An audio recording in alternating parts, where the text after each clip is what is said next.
What's going on, everybody? Welcome back to the Scale News Update. If you're not familiar with the show, this is where we talk about the news topics that happened in the scale world of RC over the last week. We have a bunch of topics to talk about this week, but if you like the Scale News Update, make sure to hit the like button and let's jump into these topics. First off, remind all of you guys to make sure and register for the 50,000 subscriber giveaway. We're going to be giving away a full custom truck that we're working on building up until the time that we hit 50,000 subscribers. So there's a link in the description below. You can go down there, see all the ways that you can enter, and you can enter daily as well. So make sure and save that link, come back, watch more videos, whatever it is, but make sure and check that out. Thanks everyone for subscribing.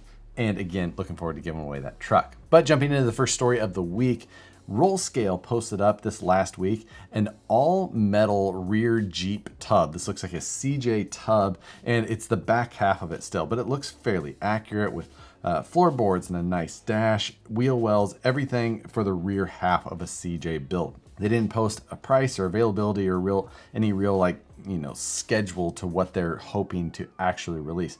This is based on the Tamiya YJ hardbody, it looks like. So it's going to be a pretty small wheelbase truck. So if you're building one of those 9 and change wheelbase trucks, then this would be an option for you. Something that's heavily focused on scale accuracy rather than kind of fitting some of the more popular size platforms. But overall, a really cool piece that they started to put together here. So check out their page. You can find them on Facebook. I don't know, again, no real details about this have popped up yet. But if we see it come to fruition and become a full product, we'll definitely touch back on it here in the Scale News Update. Then next, we've got some more information out of Knight Customs, and they've got a new body mount and rock slider set for the Vanquish VS410 chassis so that you can mount that axial JL body that came on the SCX-10-3. This gives you all of the provisions to properly mount that Jeep JL body. That body was super highly detailed, looked great, proportions were good overall, but it had some specialty mounting points with underneath the front and rear bumpers, as well as then the rock sliders that kind of helped support the sides of the body. So Knight Customs developed the files that you can either buy from his My Mini Factory and print yourself at home, or you can buy them through Shapeways like most of the Knight Customs options as well. So a link below where you can find the Knight Customs products. While you're there, there's some other options that you may be interested as well. Knight Customs recently made all of the axial SCX-10-2 Honcho files available in one easy package. This includes multiple different styles of grill, some specific inner fender well kits for the SCX-10-2 platform, full rear insert for that Honcho bed, a bunch of things. Matt and I used some of these parts on the SCX-10-2 Honcho budget build off. So again, if you're looking to kind of dress up a Honcho that you may have and you've got a 3D printer, then maybe buying this full file set and just printing away for days on end could be a good solution for you. And while you're there, if you wanted to pick up some t-shirts, Knight Customs now has a Teespring store. I picked up a few of those shirts in bright orange. Next, let's change speeds a little bit, and Associated released a new DR10 kit version of their new no prep car. They released the RTRs here not too long ago, and now they came out with a kit version. $199 is all that this is going to cost you. Everything in one box. You're going to be able to add the tires and body of your choice and have everything you need to go no prep racing. Cool to see this kit become available and at a really killer price point. Every week it seems that it gets easier and easier to decide to jump into no prep drag racing. Don't wait around too long, get into it. It's a lot of fun. This coming week is Axial Fest Badlands, Thursday to Saturday. The full event is going on as scheduled. So there's a full schedule of events. If you're anywhere near the Badlands Park in Indiana, might be worth a trip if you're interested in heading out. They've posted course maps and all of the details to everything they've got going on. So if you're looking to get out, here's an opportunity. Hope everyone that attends has a great time, stay safe, and I hope to see you there next year. Horizon Hobby made a post today saying that they're going to be putting up a full new website starting tomorrow. It says there's going to be a short downtime tomorrow morning, but after that, they should be launching a full new site with maybe a little bit of an upgraded user interface. Their site was a little clunky in comparison to some others, but hopefully this new site is an improvement. So maybe jump over there. You can check out some of the things going on. The Suns Out, Funds Out sale is still happening, where you can pick up like an Axial SCX 10 6x6 for 15% off, as well as those Wraith 1.9s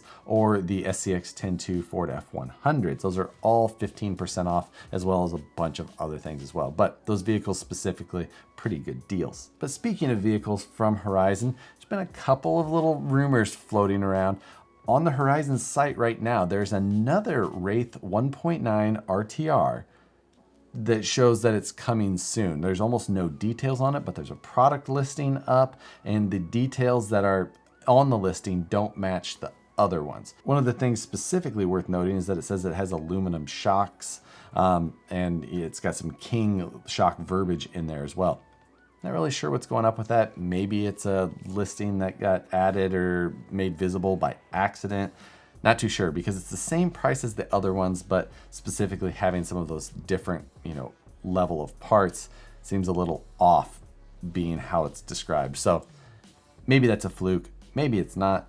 Either way, keep your eyes out for something possibly. But if you're really looking to buy one of those right now, jump on it with that 15% off instead. And lastly, a little bit of information was rolled out today to hobby shops about a new Losi car coming out based on the Tenacity platform, modeled after one of the popular U4 vehicles out today. This is a completely independent suspension car all the way around. Not sure what modifications have been made to the drivetrain to kind of fit in that U4 area, whether they're going to have a locked center diff or locked front or rear diffs, maybe locked rear only, or if they're just going to leave it open all the way around and kind of just match that Tenacity platform, but with a caged style on top of it. I'd expect to see details on that coming out very soon, because hobby shops are already getting this information. So likely we're just a day or two away from seeing pictures or specs, or at least some teases about this upcoming car from Losi. Not sure if that's going to mean that car is going to come out as a 2.2 or a 2.2 3.0